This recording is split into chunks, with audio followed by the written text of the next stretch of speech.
Show. This is your host, Tyhson Banighen, and we're with the lovely garden guru herself, Sarah Bradshaw, for the latest updates on what's happening in the garden calendar. And it's new moon. So, Sarah, what does new moon mean anyway? Oh, well, the moon has just gone new. So it completed its last 28-day cycle yesterday. And, here we are in a brand new moon. You go out tonight, there's not going to be a moon to see in the sky. Not really. Maybe some parts of the world you'll see a little tiny bit of a sliver. When you see that new moon sliver, it looks a little bit like the letter D in the sky. And it's good to remember when you're looking at the moon and figuring out what phase we're in, try and remember that the moon says dock. It starts out looking like a D, then it becomes a nice big full moon as an O, and then as it leaves, it comes into that C-shaped crescent moon. So we're right at that leading it, start of the energy. And if you want things to take off, if you want things to grow, if you want energy to be like really moving you forward, the new moon is the phase to do that. If you're trying to... It's not just for plants, it's for people too, right? Oh, absolutely. You want your hair to grow longer, cut it, trim it right before the new moon or right around the time of the new moon. If you want it to be fuller and thicker, cut it right around the time of the full moon. It won't grow as long. The growth will more take place up in the roots and that. So, it's learning how to utilize the energy. And so the moon went new last evening, and this morning it kind of left Taurus, or it left Aries behind. Mhm. Now, Aries is a fire sign, so those last couple of days, finishing out that old moon cycle and being in Aries, not a good time to plant. But now, here we are, Monday. The moon's in that first phase. It's moved into Taurus, and Taurus, being an earth sign, is dynamite for planting. Okay, so it's time. You definitely need to be getting your radishes in the ground pretty quick here. Your cold weather crops, your spinaches, your peas, your radishes, those all kind of need to get into the ground as quickly as possible. The other thing you need to think about in terms of root growth and root stabilization when you're planting is all those trees and shrubs. Mhm. Regardless of what they're going to be producing, they're going to need good root structure. And Taurus, being an earth sign, fabulous energy for root structure, really solid root structure. Then we slide from Taurus into Gemini. And although Gemini isn't great for planting a lot of things, it's absolutely stellar for planting anything in the melon family, which includes, of course, your cucumbers. If you start your melons and your cucumbers now and get them going in this window of Gemini right here, you'll have about 4 to 5 weeks before you can actually be planting them out, maybe even 6 weeks before you can actually plant them out in your garden and take advantage of the nice warm nights. That's pretty much ideal timing for your cucumbers and your melons. They like that little bit of a head start in most of the places of the North Okanagan Shuswap, especially the chillier or higher up regions. They really benefit from that little bit of a head start. But they do not like to be transplanted. They do not like their roots messed with. So it's really best if you can get them up to that little, month to 6 week stage where they've got some establishment going on, but they haven't gotten too big in the pots on you yet. They haven't gotten carried away, so you can pop them out of that one pot and right into the ground. Well, I guess we And could do that in the greenhouse then, right? The ones we started, we could get them into the greenhouse soil right away. mhm, Because my anything that you're going to grow out in that greenhouse, like anything that we're going to house all summer long in the greenhouse, ideal time to get it into the ground right now. Yeah, I found that the cucumbers, well, I learned that from the Doukhobors when I went to visit them, the Sons of Freedom. They grew all their they grew all their cucumbers indoors in the greenhouse. And I thought, wow, that's a great idea. And their melons, they seem to do much better. Yeah, they do. Peppers, melons, cucumbers, they benefit from the added warmth. Tomatoes are kind of in the mid hardier range of the nightshades. We have much hardier, wild nightshades that can tolerate a lot harsher weather. Tomatoes can deal with harsher conditions and still come to fruition than can say peppers, eggplants. Melons really love the extra protection. They don't like to have to fight the wind and the dryness. And as much as melons like water, they don't like to have their feet wet. So you can't plant them in a really boggy place. Right. So unless you have them in a fairly contained environment or lucky enough to have the ideal location with lots of deep water, a greenhouse can mean the difference between what a lovely long vine plant you had and teeny tiny melons and oh boy don't they taste good. And I'd really rather have the oh boy don't they taste good than the long tiny vine in the garden. Right. Yeah. And I think what you just said were really, if you do have a greenhouse, all those things you mentioned are really good things to have in the greenhouse, so that you have also the tomatoes in the greenhouse, but you have the tomatoes outside as well. So Yeah. they're on at different times. So yeah. So I guess it's greenhouse planting time. It is. Get it all cleaned out, get that soil going and working. Because we've got like we've got now from now till Wednesday to be planting absolutely anything at all during that Taurus window, but really taking advantage of the extra root energy in that. And then we get into this, Wednesday, Thursday, and Friday. You're going to be able to go gung ho on cantaloupe, melons, cucumbers, and then Saturday we're into Cancer by then. Well, Cancer is a water sign, and you absolutely cannot get any better energy for planting anything and everything than those water signs. Now, anything leafy, anything that is going to give you, above ground growth and production in kind of a leafy herbaceous manner, they're going to particularly benefit from the water signs. They really are. So moving around those perennials, getting the lettuces, the spinach, the greens into the ground, getting any of those herbs going. This is a really great time to start your perennial herbs indoors. Okay. Perennial herbs, as big and gnarly as they look out in the garden, they have a very difficult time getting going from seed. You see, for the vast majority of the perennials out there, seeds are an emergency backup reproduction system. Okay, and if you think of a tomato seed or a pepper seed, and remember, those are actually perennials in their native habitat. We grow them here, but we can only grow them as annuals because our winters kill them off.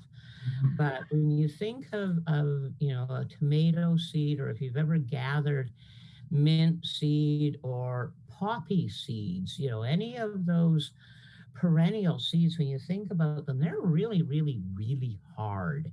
Yeah, they're tough. Yeah, and they're designed to lay out in the elements for years if need be before the right conditions occur and they can germinate and grow into fruition. So they're emergency backup. If this patch burns down, some of those seeds are going to survive. If this patch floods out, some of those seeds are going to survive.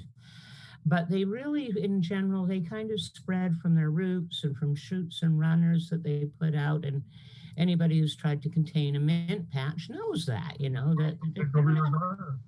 they don't have to drop seeds to get everywhere. But when you start them from seeds, they're kind of tiny little threads that have a real hard time growing. You started your asparagus from seed, didn't you?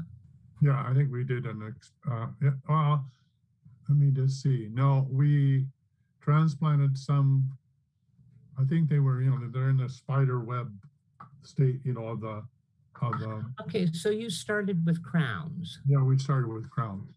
Okay, well, when you I think I've start, ever started with seeds. I don't think I have, maybe. yeah, well, if you do, the first year of your asparagus, they're about as round and big as a pencil lead.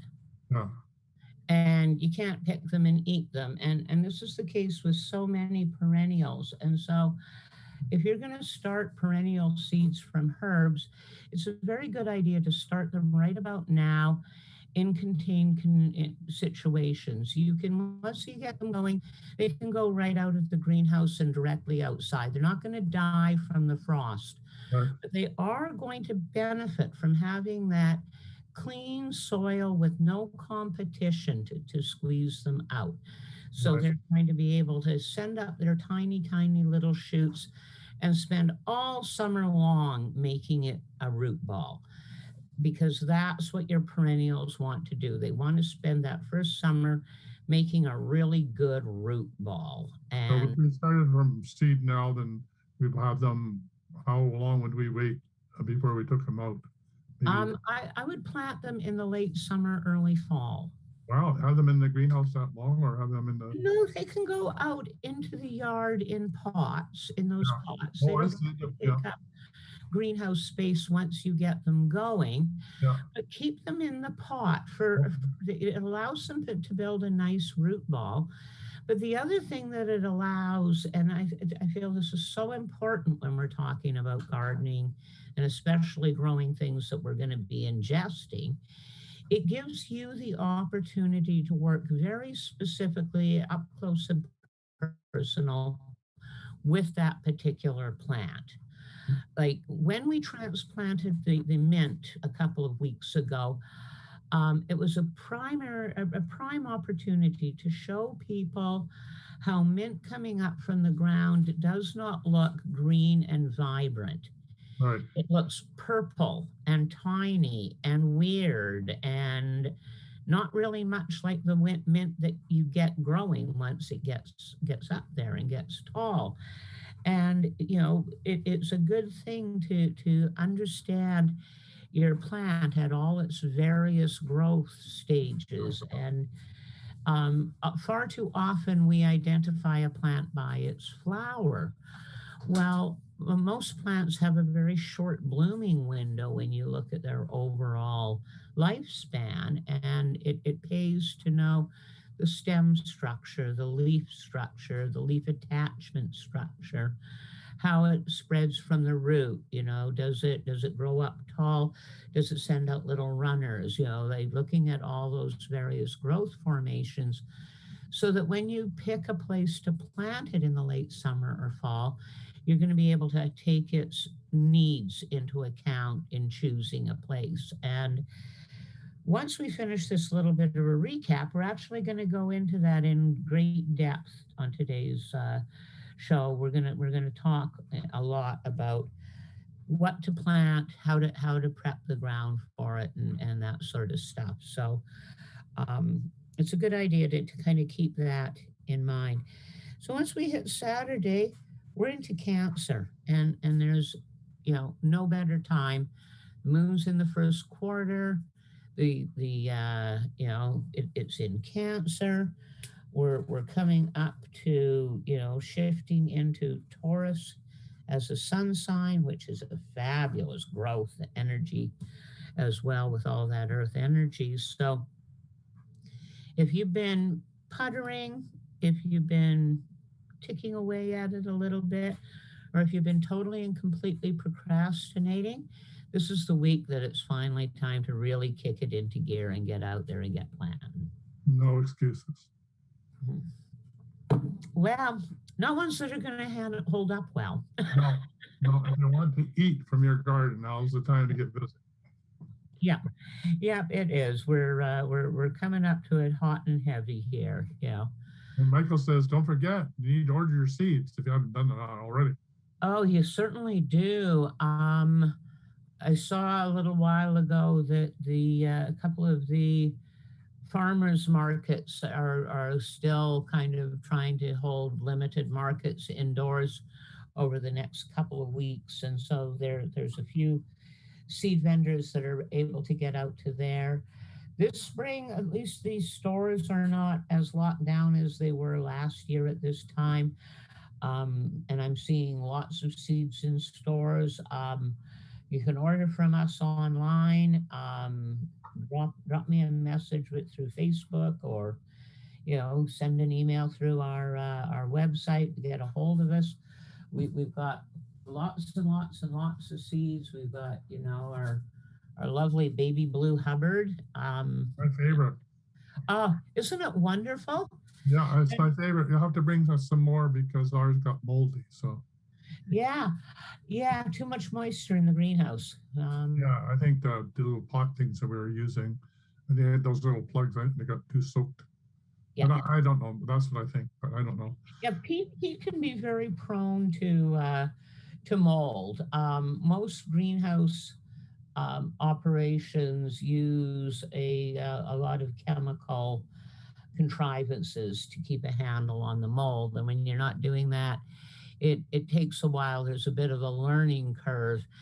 And I get that you guys are at a bit of a disadvantage this year, and it's always a little difficult to take over something. It's even more difficult to take it over when there was not and under the timing of circumstances, it can be hard.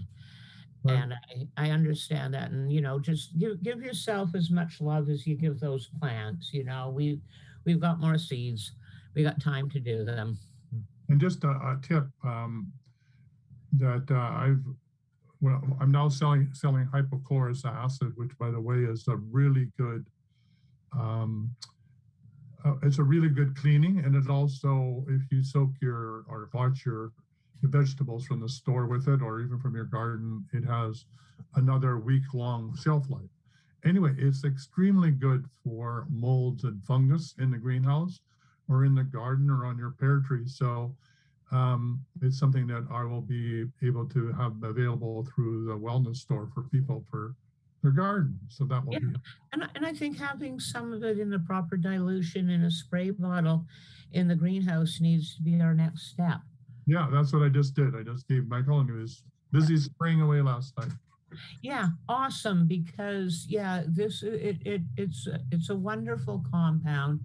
It's not going to do anything non-beneficial to your plants. It's one thing to have something that is relatively benign that you can spray on your plants, but in this case, you're actually using something that will assist those plants in their growth, and that's even better than oh, it's not harmful. Well, this goes beyond not harmful. Right. This It's stuff goes actually good into the for us. beneficial range. Yeah. So yeah, we want to do that. We want to give the plants absolutely every opportunity to flourish. So this week, with all this planting energy and that this is, for a lot of people, this is an excellent time to get some of the larger planting projects underway. And I kind of want to look at starting at the top of that and address tree moving before I talk about some of the smaller, easier things to do. In part because I think many people underestimate what is required to do a really good job of relocating a tree. And this is a great time of year to do it. Fall is actually the best time of all to be planting in any of your trees because it gives you the entire summer to prepare your ground. and you can plant the trees in there when they're going dormant. But this is also your kind of your second best window. Things are just waking up. The trees aren't out of dormancy fully yet. And so, it really is a good time to get them into the ground. But the first thing you have to be aware of is preparing and choosing the site. And um, we're going to get Michael to show a little clip in a bit about about some of the things you can avoid when you choose a site poorly. But when you're choosing a site, don't think of this tree as it is now. Don't think of it how it's going to be in 3 or 4 years. You actually need to envision what a tree is going to be like in 10, 15, 20, 30 years. A weeping willow, and it becomes a monster. And I have seen over and over and over again people who have a 14-foot tall weeping willow stump that they cut all the branches off about every third year. And it looks like a real bad hair day for, a couple of months. And then it ends up into this really weird looking tree. And it's like you chose the wrong tree. If you want a weeping willow, you got to have a plantation. These things take, they take up the size of a city lot when they're at full size. Planting them in the corner of your yard is going to suck every bit of the moisture out of your yard and into that tree. So you have to pick really carefully. So often I see people, oh, we're going to plant a great big poplar there. We're going to have shade in 2 years. Yes, you're going to have shade in 2 years, and you're going to have a cracked foundation of your house in 5 years because nothing's going to stop that monster. Or people in Vernon who plant an entire row of pyramid cedars as a hedge. And you got to water and water and water and water. They're a rainforest plant, and Vernon is almost a desert, So people buy trees because they're trendy, because, oh, they've come out with this new whatever. And, it doesn't always work in your yard. So you kind of need to take a look at what you need, what it's going to look like down the road. When we look at this little video clip about this tree that's in kind of an unfortunate situation, one of the things that is happening is a proliferation of lilacs. Now, if you live in the Shuswap and you want a lovely hedge that over the course of the summer and the years becomes an impenetrable perimeter hedge, it's really hard to best lilacs. They get as tall as you want them to. They put up with being chopped right back to next to nothing. If you want them shorter and denser, they spread from the roots. They have everything going for them for a fabulous hedge. And after the first year or so, they require absolutely no watering or care or fussing or anything. And, so whenever you're planting a tree, you need to look at how much space you're ultimately going to have. You don't want a gigantic, huge horse chestnut in the you don't want to have a gigantic horse chestnut in a city yard where it's going to take up the entire yard. So choose your trees really, really carefully. And then the next thing is to think about um, prepping the area for the trees.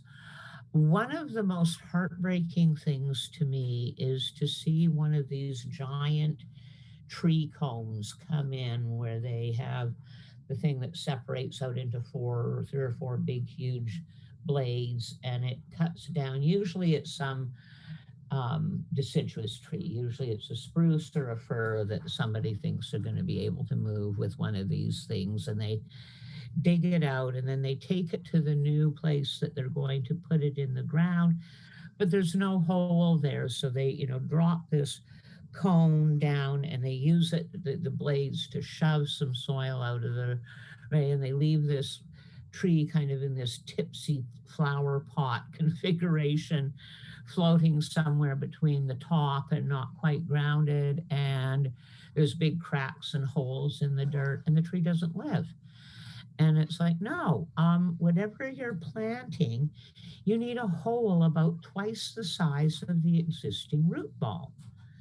So when you go to Canadian Tire, the garden center, wherever it is you go to buy a fruit tree, if it comes in one of those giant peat pots that, or if it just has a giant root ball and burlap around it, you need to take a good solid look at that and realize that you need to go twice as deep as that is. So if that root ball is like a foot and a half down, you need to actually take that hole twice the depth of that root ball, and you need to make it twice as big around as that root ball as well. So if you've got a root ball, this big, you actually need a hole that big. And that means if you're bringing in a great big huge cone with a tree on it, you actually have to have a hole dug deep enough that when you drop that cone in, it drops nice and deep into it, and then you can actually fill in dirt up and around and leave it level to the trunk without there being any gaps or parts that are exposed.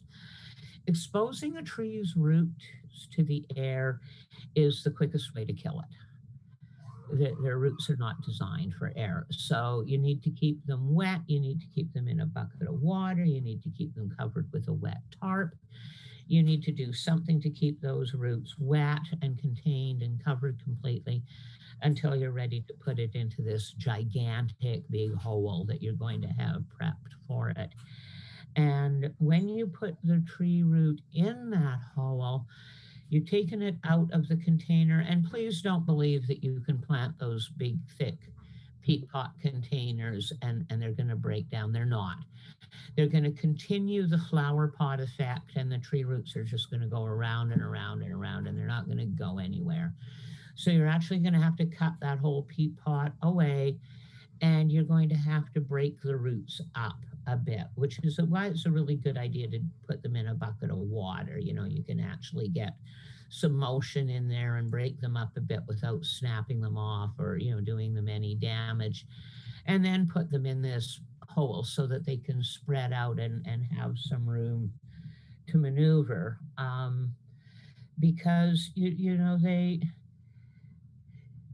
if they get into a pot, into a hole that doesn't have enough room around for the roots to start spreading and growing and reaching out into the surrounding soil, that small contained hole, with no loose soil around the roots, it just continues, again, that flower pot effect, where the roots grow around and around this compacted soil, and they can't actually go anywhere. It takes decades to be able to with no loose soil around the roots. But I think maybe this would be a good time to take a look at the video where we look at how landscape mistakes can happen and how you might be able to avoid them if you get in early at the planning stage.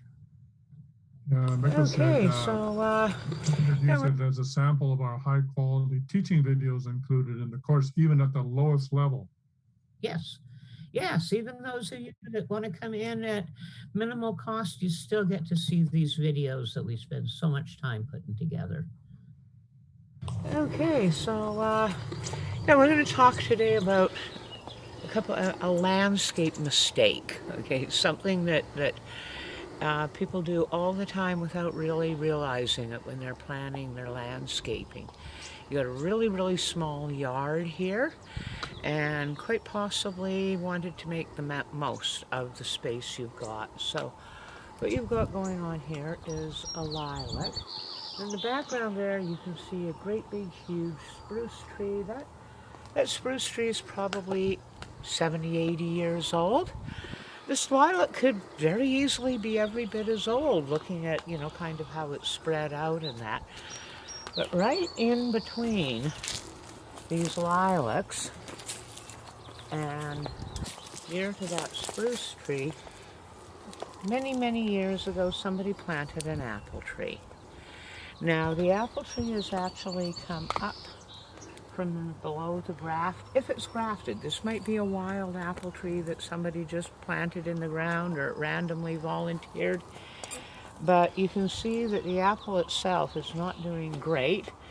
At one point, somebody was trying to, you know, prune it and maybe keep on top of it, but you basically got about a 7-foot tall stump that probably produces absolutely no fruit. And so what you've got going on here is it's spread, it's coming up through the roots. So this will be an apple. This one back in here will be an apple. But it's all basically coming from that root stock. And in behind it we have a power pole, which has become ant and perhaps termite habitat. Okay, so this power pole is going to have to come out. Now, when they take this power pole out, they are not going to harm that spruce tree one bit. It's going to be just fine. Now, here we've got a lilac tree and a lilac tree, and I am going to get you to take a look at the bark on this lilac tree and the size of these lilac tree limbs and branches. Okay, then I want you to come and take a look. Can't hear you. These ones over here. Okay, and by looking at these two and the placement in that, I can tell you exactly what has happened. That was planted.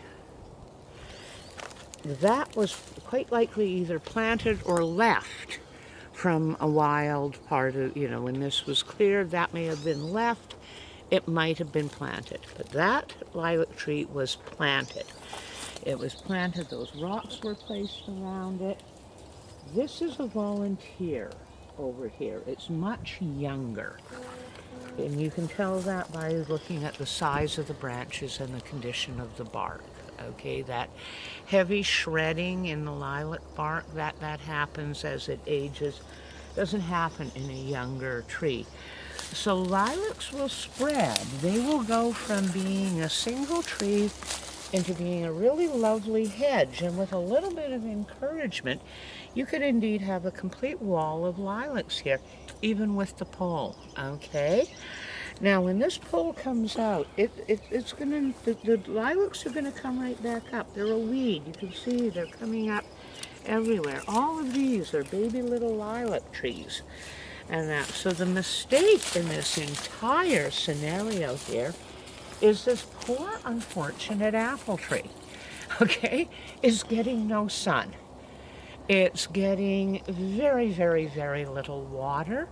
Lilacs will take, they're not as aggressive as willows, okay? They won't burst into your foundation with their need for water and that, but they will take water right from the ground. The grass around here is likely to never do terribly well because of the lilacs. And that spruce tree there, if you look up, you can see that right now I'm kind of under the edge of the branch, which means we've got root from that spruce tree this far out.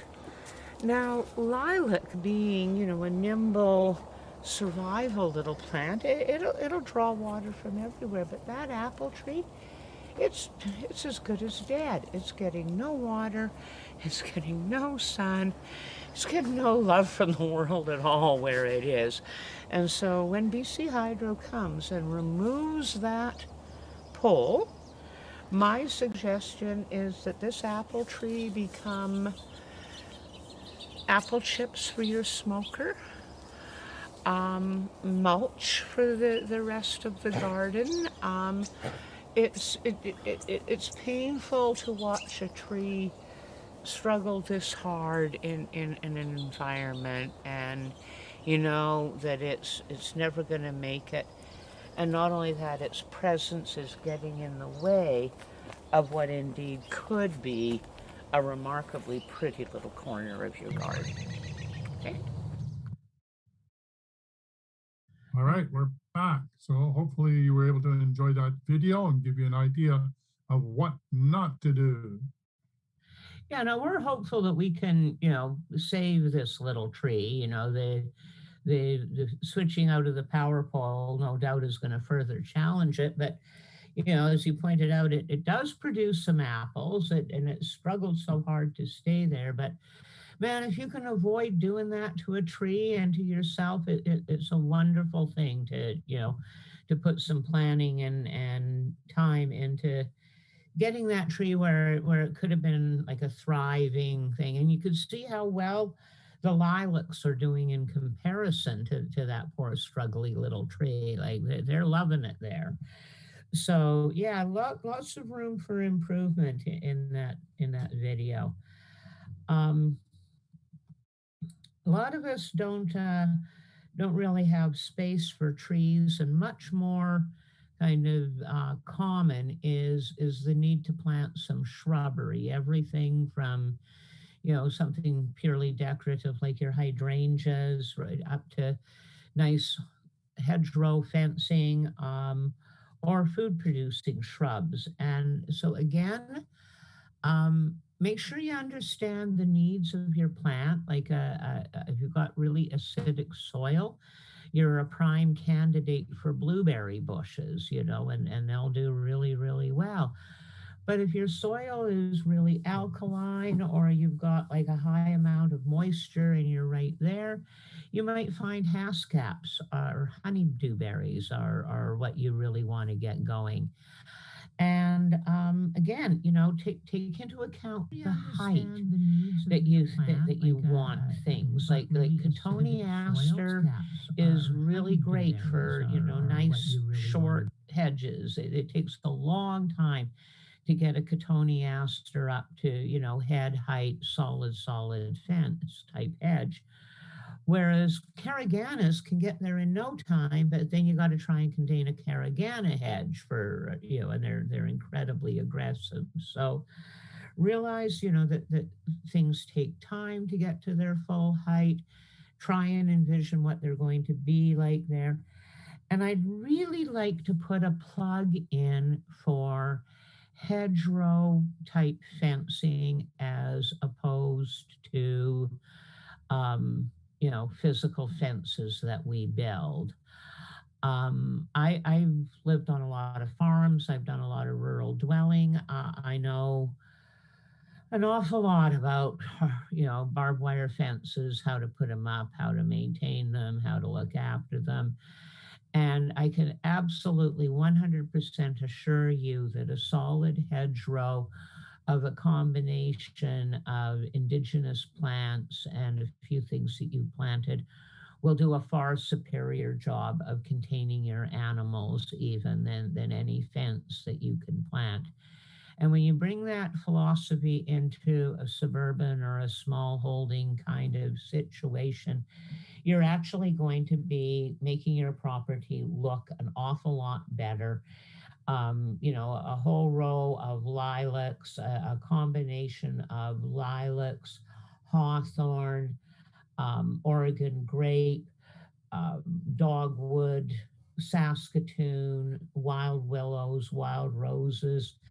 It's not only a beautiful thing to behold, it is so much habitat for those smaller critters that we don't value enough, and we take them for granted. We don't. Very few people wonder, where do hummingbirds nest? We're all about putting out feeders for hummingbirds, but where are they going to live? If there's no bushes, if there's none of those lovely, messy, overgrown parts of the world that are just absolutely unrestrained, natural habitat. If we take those away, where do the wild things live? Where do we get those beautiful moths? Where do they find a home to cocoon if we trim every bush and every branch away? Where do bats nest if we don't give them places where they can hide away and be unseen during daylight hours? So I want to put in a real heavy plug for rimming the outside of you. If you must do a perimeter around your garden, plant it. Don't just fence it, plant it. Let it get really crazy wild. You've got a lovely stretch down at the lower end of your garden where, civilized lawn meets madcap wilderness, and it's delightful. It's you can hear the fairies playing down there. The bees and the butterflies are loving it. And I don't believe you can have too much shrubbery in a garden. I believe you can have way too much lawn. I have no problem understanding there's way too much lawn here. We spend a lot of time mowing and watering and fertilizing, mowing and watering. But I can get tired of that real quick. But putting in another row of shrubs, putting in another little planting over here that centers around that, these are wonderful, lovely things to put out in your garden and provide habitat for things other than just yourself. And the more we incorporate these little wild spaces, the better it gets. Yeah, I'd like to put on a plug. I'm working on it, the whole lasagna technique of or underneath the orchard, where you use the cardboard and then a layer of mulch, sawdust or wood chips, and Yeah. then your short, bushes and your cranberries and the things that like shade and so you can have like a multi-storied little garden going on Yeah, underneath you're the. recreating the forest floor. You're doing a lovely job of it. So yeah, that's one of my pet projects. It takes a while to do it because you got to get got to let everything rot down and create the soil where you can plant it. But yeah, those are great things to do. And there's less lawn to mow. Yeah, way less, and it's so enjoyable. So then, of course, the other things that are, and we've been looking at this a bit in the videos and a bit in the past, are those perennials, the things that you can move around all over the place. And those this is the time of year they're coming up, they're coming out of dormancy. If you dig them up and cut them up and plant them right now, they barely know they've been moved. They just sort of nestle into their new grounds and take off. And it takes some planning to figure out how to do that, and to recognize when if you've got a yarrow clump that's like that big coming up out of the ground, well that's going to be manageable. But if your yarrow is already like this, well by the end of the summer it's going to be a monster. So dig it up and split it up now and give it that time to really take off and be comfortable in its new space. um, Now we've been encountering two things in the yard, and I kind of want to talk about them a bit, and then we're going to go into looking at some planting charts and that we have available for people in the garden course. But all over the yard, we have been finding these lovely sweet violets, and one of our videos is sort of dedicated to this sweet violet, what it does in the ground, what it does in the yard, what it can do for you as a person. And um, your yard is particularly full of the sweet violets. And then of course, its first cousin, the Johnny jump ups. So Mhm. sweet violet is Viola odorata, a sweet smelling violet. Yeah. Johnny jump ups are Viola tricolor, three-colored violets, and they're yellow and purple and white, and they're just stunning. And these are actually what we've bred all of our pansies from, is these Johnny jump ups. And They're incredibly good medicinal plants. They're really wonderful, and in any part of the yard and garden, I don't see any need to get them out of a lawn. I let them kind of go So I didn't know that they were medicinal. Medicinal. I can't even say the word. medicinal. Yeah. Yes. So tell me about that.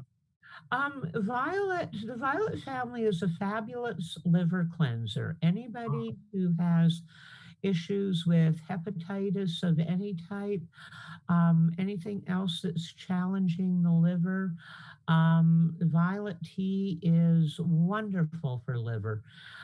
Every bit of the violet is edible and it all has some medicinal effect. The greens can actually be cooked and eaten much like spinach and are really used a lot more widely in the UK than they are here in North America. The flower has a sweet, delicate taste that borders on vanilla, but has a different flavor to it. I call it the purple effect. And it's actually used in. You can get violet extract again more in the UK than here. But I don't know if there's any Harry Potter fans out there, but in book number 2, when Dobby gets Harry in terrible trouble by crashing a pudding to the floor by magic, and alerting his aunt and uncle to the presence of magic in the house. It's a violet pudding that he crashes to the floor. So if you can imagine a beautiful, lovely bowl of creamy white pudding with a slightly delicate purple hue to it, with these lovely little purple flowers all perfectly positioned on top so that each serving of the pudding would include a couple of the blossoms. Like, this is a very delicate and lovely dessert to make, very time consuming, extremely delicious. They make a great garnish in salads. They're absolutely wonderful. I like nibbling on them when I'm out in the yard. Each one of them tastes slightly different. It's like picking strawberries. You think that one's just right, and then you have another one that's even better. They're absolutely gorgeous. Okay. They're everywhere and they look so beautiful. Yeah, yeah. So, we've got a nice little video as part of the garden course about the sweet violets and the Johnny Jump Ups. I like the more traditional name for the Johnny Jump Ups, a very old British name. They were called Heartsease. And who doesn't need heart's ease? We all need a little bit of that. I like that. Yeah, I've actually used Heartsease more for memorial flower packets than any other flower. It's almost always the one that's requested by people, unless their loved one has a particular flower that they identify them with. But yeah, Heartsease are lovely. Now, when it comes to planting, you got to do the planning, and I wanted to show people again. This is one of the teaching aids, one of the helping things that you get when you sign up for the garden course. Bring it down just a bit so people can. Yeah, there they are. Yeah. Yeah. Perfect. Okay. Awesome. So this grid gives you the common name for the plant, the Latin name. It takes you through your planting depth, your seed spacing. The Latin name is really important because it's under the Latin name that you realize that beet is Beta vulgaris and Swiss chard is Beta vulgaris. So you can tell by that perfect match of Latin names that those two are going to cross pollinate. And it's also looking through that you realize that broccoli, Brussels sprouts, cabbage, cauliflower are all Brassica olicera. So again, these are all very, very important bits of information. It gives you the nighttime temperature that you need to be at for your seeds to germinate. Then it tells you how many days it's going to take for those seeds to germinate. So you're not coming out there on day 8 and going, oh, they haven't come up. I'm planting something else, only to find out that they take 6 to 14 days to come up. So, you jump the gun. Mhm. Or, you're staring at it for 2 solid weeks and realize that, no, actually, these ones should have been out of the ground at day 8. So the days to germination helps. The one that really needs focusing on right now is the number of weeks to harvest. Right. Okay, so we have a column that tells you, for instance, that bush beans take 8 weeks from seed to harvest, but tomatoes take 20 to 24. So, this is very much what you have to look at when you're planting your garden. You have to look at the number of weeks that it takes your plant to get to a harvest state and count backwards from there. Okay, so if you know that we're going to get a frost around the 10th of September, then you have to go back to the 10th of August, the 10th of July, the 10th of June, the 10th of May. If you can get it in the ground by the 10th of May and it takes 24 weeks to harvest, it's going to be okay for you to grow.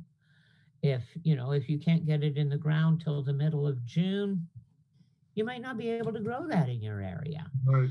And this is Or where to stagger your crops too, right? So you don't have all your carrots at the same time or yeah, you want those lettuces and greens and things like your radishes and that. You're going to be replanting them and replanting them and replanting them so that you have fresh and young tender stuff all of the time. And it's a planting chart like that really, really helps when you're looking at regionality, because I can say to you, oh, we plant on the long May weekend, and that may be just fine where you live. I mean, I live here near Salmon Arm. The long May weekend is actually a good choice. But when I lived up north of Grand Prairie, we got a frost every year, sometime between the middle of May and the 8th of June. And so there was no point planting the long May weekend. I had to wait until we hit the new moon in late May or early June to plant. And so, that's why instead of giving you a planting date, we give you the nighttime temperature, right. because that is your planting date and that is going to change from region to region. Somebody in Hope is no longer worrying about frost overnight. And somebody on Vancouver Island, well, they're really not worrying about it. They didn't see it at all. So, it's really, really important that, we have something like this that breaks it down into, the actual conditions and time frames. So what that means, you can use that chart anywhere then. Absolutely anywhere. And that's the beauty of it, and the date book and the calendar with their with all of the moon signs, and that it is not dependent on where you are. It is applicable to absolutely everywhere. It's really important to know. Yeah. The other thing that our garden students and participants get is this grid planting guide that we've created, where every plant, every type of seed that we sell is kind of represented here, and the colored squares are an indication of where to plant them in a square foot of garden space and how much space they actually require. So when you have this and you realize this yellow square is for your cabbages, your tomato, a squash, a pepper, a broccoli. Ultimately, at full size, they're going to take up that entire square. But in the meantime, you can plant other things around the perimeter.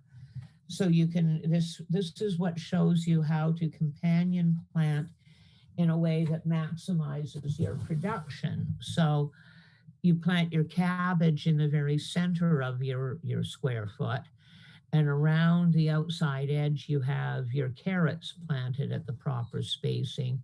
And between the two, you have radishes at their proper spacing. The radishes come right very quickly. You pluck them out. That allows the carrots and the cabbage room to continue to grow. The carrots are now growing all around the periphery and getting big. They're ready to harvest. You pluck them out, and the cabbage can keep right on growing and take up now that entire square foot of space. Nothing was overcrowded, nothing was struggling for space, but you grew 3 times the amount of food in that 1 square foot than you would have had you just planted, your cabbage in a row.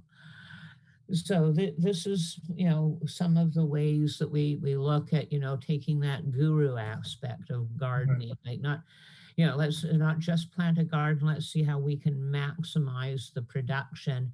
Well, at the same time, we can actually, enjoy what we're doing, utilize the most amount of space. And in the long run, you actually work a little less hard. That's right. And you have happy plants. Yep, you do. Yep, you do.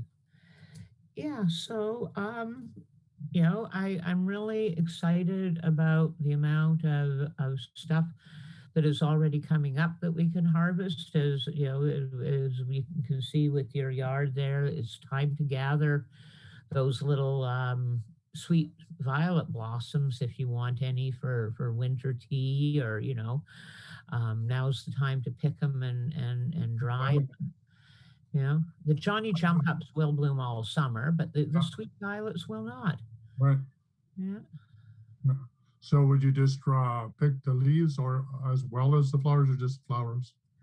I trim, I go out with a pair of scissors and I trim the top little bit. So those very tender leaves around the flower and the flower itself. And I put them in a paper bag and fold the top down and clothespin it to a wire or a coat hanger, so I can hang it up where air will circulate around it, but not too much, and no light gets in and no dust gets in, and that. And with the violets, the bonus with this is as you're sitting there some evening all by yourself, you'll feel the oddest, strangest little